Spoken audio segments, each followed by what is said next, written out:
விருதுநகர் மாவட்டம் சாத்தூர் சட்டமன்ற தொகுதிக்கு உட்பட்ட இனம் மீனாட்சிபுரத்தில் அந்த கிராமத்துல தண்ணீர் பற்றாக்குறை காரணங்களால இன்று காலை மறியல் செய்யப்பட்டாங்க. அதை பத்தி உங்களுடைய கருத்து என்ன சார்? அதாவது ஒரு நாட்டுல ஒரு மக்கள் 10 நாள் தண்ணி குடிக்காம இருக்காங்க அப்படின்னா அதோட வெக்கக்கடானது உலகத்துல எதுவுமே கிடையாது. என்னதான் நம்ம டிஜிட்டல் புரட்சியை ஏற்படுத்துறோம், அதை பண்றோம், இதை பண்றோம் அப்படின்னு சொல்லிட்டு பொதுமக்களுக்கு தண்ணீர் இல்லைன்னா எந்த அளவுக்கு இன்னைக்கு இருக்கும் போராட்டம் அப்படிங்கறத மக்கள் கவர்ச்சி எப்படி இருக்கும் இன்னைக்கு எல்லாரும் பார்த்திருப்பீங்க. சாலை மறியல்ல 3 மணி நேரம் இந்த மக்கள் மறிச்சுட்டு நிக்காங்க. ஒரு அதிகாரிகள் வரல. சுமார் எத்தனை மணிக்கு சாலை மறியல் பண்ணாங்க?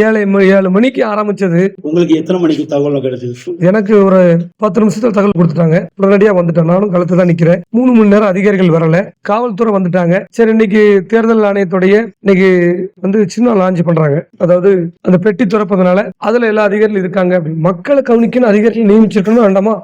அங்க அந்த அதிகாரிகளுக்கு அந்த பணியும் கொடுத்துட்டு மக்களை பாதுகாக்கும் பணியும் கொடுத்து அந்த அதிகாரிகள் எப்படி பண்ணுவாங்க? அப்ப அதிகாரிகள் மீதான கோபத்தை கொண்டு போகுது. அப்ப இதுக்கு ஒரு மாற்று ஏற்பாடு தேர்தல் ஆணையம் செஞ்சிருக்கணும், அரசாங்கமும் செஞ்சிருக்கணும். அவ்வளவு நேரம் மக்கள் மறியல் பண்ணி தான் இப்பதான் அந்த பிடிஓ வர சொல்லி நேரடியா வர சொல்லி மக்களுக்கான தண்ணீரை நான் கொடுப்பேன் என்ன நம்புங்கன்னு சொன்னிச்சு. அதே மாதிரி அன்னைக்கு அந்த அம்மா பக்கத்து ஊர்லயே ஒரு ஊர்ல இப்படிதான் போராட்டம் நடந்துச்சு. சில தினங்களுக்கு முன்பாக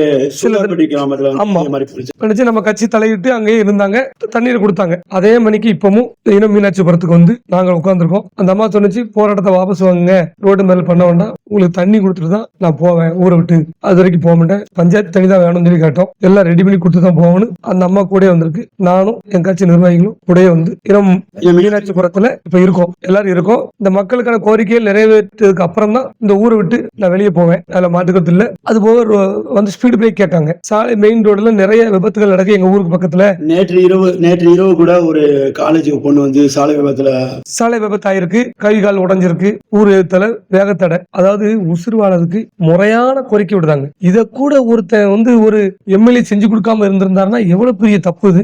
அப்ப அரசாங்கத்துக்கு கெட்ட பேர் ஏற்படுத்திருந்தா அந்த ஆளு நினைச்சிருக்காரு. இந்த ஊருக்கு இந்த மீனாட்சிபுரத்துக்கு ஒரு வசதி இல்ல, ரோடு பார்த்து சாலை வசதி இல்ல, வாராங்கல் இல்ல, எதுவுமே இல்ல. அப்ப இத்தனை ஆண்டு காலம் ஆட்சி புரிச்சு இது முதலமைச்சரா பார்க்க முடியும், இங்க உள்ள அதிகாரத்தை சொல்லணும். அதனால இதுல இந்த மக்களுக்கான கோரிக்கையை நிறைவேற வரைக்கும் தண்ணீரை கொடுத்துட்டு தான் இந்த ஊரை விட்டு வெளியே போகணும்னு உட்கார்ந்து இருக்கிறேன். அது எல்லாரும் ஒரு சில மறியல்கள ஒரு சில விஷயங்கள் நடக்கலையா, அதனால சலசலப்பாது ஒண்ணும் பிரச்சனை இல்ல. இந்த தொகுதி மக்கள் எல்லாரும் முடிவு பண்ணிக்கோங்க. அதாவது என்னதான் வாக்களிச்சு நீங்க ஓட்டு போட்டாலும் ஏமாத்திட்டு ஒருத்தரும் வரமாட்டான், ஓடிடுவான். அவன் சுகபோக வாழ்க்கைக்கு ஆசைப்பட்டவன் தான் தேர்தலில் நின்று அதுக்கப்புறம் இந்த மக்களை சந்திக்க மாட்டேங்கான். காசு கொடுத்து ஓட்டு வாங்கினா நினைக்கிறானுங்க. அதான் இந்த அளவுக்கு நம்பிக்கை. அதனால அவர்களை புறக்கணிங்க. ஏன்னா பணம் கொடுத்து ஓட்டு வாங்கிடலாம்னு அவங்க நினைக்காங்க. ஓட்டு போட்டதுக்கு அப்புறம் அவங்க இந்த தொகுதி பக்கமே வர மாட்டாங்க. இதெல்லாம் மனசுல வச்சு இளம் தலைமுறைகளுக்கு இந்த தொகுதியை சேர்ந்த வாக்காளர்கள் நீங்க ஒரு வாய்ப்பு கொடுங்க. இந்த பிரச்சனை அத்தனை பிரச்சனையும் நாங்க தீர்ப்போம். அதுல மாட்டு கருத்தே கிடையாது. மக்களும் புரிஞ்சுக்கிட்டாங்க. என்னோட பாசத்தையும் மக்கள் புரிஞ்சுக்கிட்டாங்க. 200% இந்த ஊரோட பிரச்சனை, இந்த ஊர் மட்டும் இல்ல, சாத்தூர் தொகுதியில் அத்தனை ஊர் கிராமங்கள் மக்களுடைய கோரிக்கையும் நான் நிறைவேற்றுவேன். நன்றி.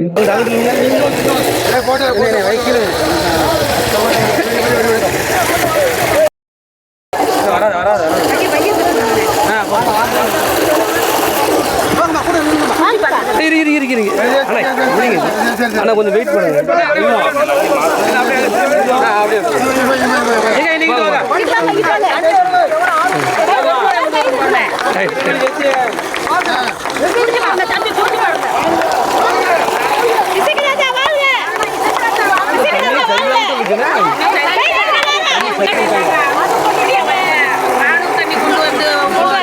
தாமரப்பன் தண்ணி கொண்டு வருமா?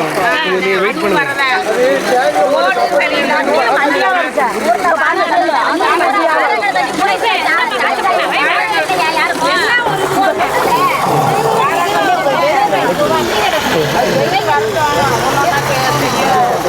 சொன்ன வாக்க தம்பி காப்பாத்தி கொடுக்கணும். ஆமா, நீங்க வாக்க காப்பாத்துங்க.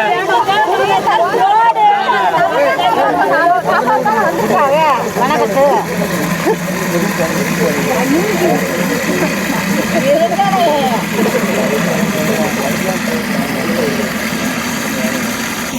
தண்ணி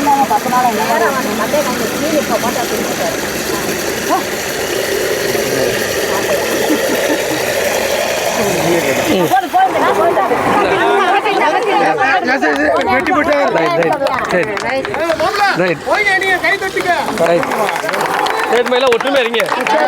இதே மாதிரி நீங்க ஒற்றுமை சாதிக்கலாம். இதே மாதிரி ஒற்றுமையா இருந்தீங்கன்னா எதனாலும் சாதிச்சிடலாம். என்னம்மா? நீங்க தான் எம்எல்ஏ வருவீங்க. ரைட்டுமா. கேட்டு வரணும் அவசியம் இல்லை. என் வீட்டு பிள்ளை சரி ரைட் தேங்க்யூ. கேட்டுமா போ. அதெல்லாம் முடிக்காம இருந்து வாக்கு கொடுத்துட்டோம். சாப்பிடாம வாக்கு கொடுத்து எங்க இதை காப்பாத்துறதுக்கு ரொம்ப நன்றி. தேங்க்யூ. நீங்களாம் ஓட்டு தான் உங்களுக்கு தாயா. கண்டிப்பா விட்டுறாங்க. மீனாட்சி சார்பாக ஓட்டு போற உங்களுக்கு தான். தேங்க்யூ. எல்லாம் ஒற்றுமையா மட்டும் இருங்க. ஏமா நீங்க எல்லாம் ஒற்றுமையா இருங்க. தைரியமா இருங்க. எங்க ஓட்டு ஊர் உங்களுக்கு தான். நீங்க தான் அந்த எம்எல்ஏ ஜெயிச்சு வந்துருவீங்க. இதுக்கு முன்னாடி ஆமா ரொம்ப சாப்பிட்டு தூங்குங்க. ரைட்டுமா. ரொம்ப இருங்க. நீங்க தான் செவனி சாப்பிட்டு மதினி கூட செவனி அக்கா கொஞ்சம் இருங்க. ரைட் ஆமா ரைட் பெட்டர். எங்க ஓட்டு உங்களுக்கு தான். ரைட்டுமா. ரைட்டுமா. தேங்க்யூ. ஆமா இதுல ஏறிக்கல ஒண்ணு ஒரு ஆளு வாங்கிங்க. இவ்வளவு நன்றி கொடுத்ததுக்கு காத்ததுக்கு நன்றி. தீவிரமா இருக்கு. ஆமா தேங்க்யூமா. Thank you. Right okay right better. முத வரேன். என்ன மீனாட்சரம் பி முனீஸ்வரி. 10 நாள் ஆச்சு குடி தண்ணி வந்து உப்பு தண்ணி வந்து 10 நாள் ஆச்சு. தண்ணி வரல ஒன்றும் வரல. நாங்களும் அங்கங்கே போய் சொன்னோம். அவங்க கண்டுக்கிடலை. தண்ணி இப்போ ரொம்ப கஷ்டமாக போச்சு. நாங்கள் காலையில் போயிட்டு சாயந்தரம் வந்தால் தான் நிச்சயம் பைராசுக்குள்ளே போயிட்டு எங்களுக்கு தண்ணி இல்லைன்னா நாங்கள் என்ன செய்ய முடியும்? நாங்களும் எல்லாத்துலேயும் சொல்லி பார்த்தோம். அவங்க கேட்கறதுக்கு வழி கிடையாது. இன்றைக்காவது அந்த முடிவு எடுப்போம். நேற்றும் தண்ணி வரல. சரி நேற்று வரும். நாங்கள் நேற்றும் தண்ணி வரல. சரி அப்படி இன்றைக்காவது ஒரு முடிவு எடுப்போன்ட்டு எடுத்தோம். காலையிலேருந்து 7 மணிலேருந்து எங்களை யார் என்னன்னு கேட்கறதுக்கே வழி இல்லை. இசைகராஜ் அவர் வந்ததுக்கு அப்புறம் தான் எங்களுக்கு குடி தண்ணி வந்துச்சு. காலையில என்ன பண்ணலாம்? காலையில பஸ் மறியல் பண்ணோம். மறியல் பண்ணோம். எல்லாருமே சேர்ந்து சாலை மறியல் பண்ணதுக்காக ரோட்ல போய் உட்காந்துருந்தோம். யாருமே வரல. நாங்க போலீஸ் கம்ப்ளைண்ட் பண்ணிட்டு தான் போய் உட்காந்துருந்தோம். அதுக்கப்புறம் எசகிராஜ் அண்ணா வந்து சரி நம்ம இதுக்கு வந்து என்னென்ன கேட்போன்னு வந்து நின்னதுக்கு அப்புறம் ஒவ்வொரு கட்சிக்காரெல்லாம் உள்ள வர என்ன வரணும்? அவர் எங்களுக்காக வந்து நிக்கிறாருன்னா ஒரு ஆளோட நிப்பாட்டி இருக்கணும். அதை விட்டுப்பட்டு எல்லாம் வந்து பிரச்சனை பண்ணதுக்காக யாரும் வரணும்னு அவசியமே கிடையாது. 10 நிமிஷம் எங்க கூட இருந்து எங்களுக்கு தண்ணி வர வச்சு 5 வருஷம் 5 வருஷமா இல்ல 5 வருஷம் இந்த மீடியாவும் வரல. யாருமே கேட்கல. சேர்மன் அவர் ராமராஜ் பாண்டி அவர் கவுன்சிலர் ஏடிமிக்கே தான். இன்னைக்கு நான் மோட்டர் வாங்கிட்டு மாட்டிட்டேன் அப்படிங்கிறாரு. பிடிஎம்மா வந்து எங்க கிட்ட தான் பேசணும். எதுக்கு தனியா கூட்டு போய் பேசணும்? மக்கள் குறைய தானே தீர்க்க இருந்தா பிடிஎம்மா எதுக்கு கூட்டு போய் அவங்க தனியா பேசணும்? எங்கிட்ட தானே குறைய கேட்க வந்தாங்க. எங்கிட்ட தான் பேசிருக்கணும். அது தப்பு. தண்ணி திறந்து வச்சுட்டு போயிருக்காரு. ஒரு டீ கூட குடிக்காம எங்களுக்காக இருந்தும் தண்ணியை திறந்து விட்டுட்டு இப்ப போயிருக்காரு. ஒரு தண்ணி கூட குடிக்கல. ஒரு வேட்பாளர் தண்ணி கூட குடிக்கல. காலையில 7 மணிக்கு வந்தாலே மதியம் இப்ப மணி என்ன 2 மணி தண்ணியை கொடுத்து போடுறது 2:10 மணி. இப்ப வரைக்கும் ஒரு வேட்பாளர் எங்களுக்கு திட்டி களத்தோட களதமா எங்களுடைய உணர்வுகளை புரிஞ்சு எங்க கூட நின்னு மக்களோட மக்களா நின்று ஒரு தண்ணி பிரச்சனை காய்ச்சிட்டு மக்களுடைய அடிப்படை தேவைகளை காய்ச்சிட்டு எங்களுடைய பிரச்சனை தீர்வு இங்க ஒரு ஜாதி மட்டும் கிடையாது. இங்க 4-5 ஜாதி இருக்கும். இருந்தாலும் அவ்வளவு ஒத்துமையா நேரம் இருந்துட்டு எங்க ஓட்டு போற அவருக்கு தான். இசைகராஜ் அவர் வாழ்க. வர வேண்டாம். என்ன ஆமா